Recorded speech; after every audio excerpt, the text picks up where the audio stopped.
right? So there is yeast in this bottle. If you look at the beer, it's pretty clear, but not crystal clear. And it does so that little bit of haze is probably produced by the yeast that's in this bottle. There's also yeast at the bottom of the bottle that's collected here, and this is a bottle conditioned bottle or bottle conditioned beer, meaning that the beer went into the bottle still or flat, but it also was accompanied by a little bit of yeast and some fermentable sugar. And so the yeast consumed that final bit of fermentable sugar while inside the bottle, while the cap or the cork was on the bottle.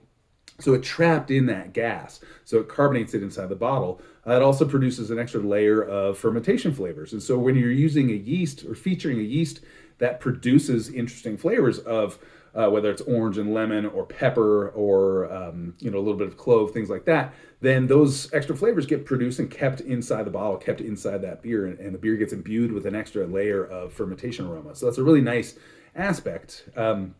It also produces a bit of a doughy aroma. That's kind of a nice thing about like champagne, for instance, or cava wine. So sparkling wines that have yeast contact that ends up developing a really nice kind of doughy, sometimes brioche or hazelnut aroma. Those are some of the terms that winemakers use to describe that yeast contact. But regardless, it gives it kind of a nice savory underpinning. We got all that fruit, we got that spice, a little bit of savory earthiness to it. It's great beer.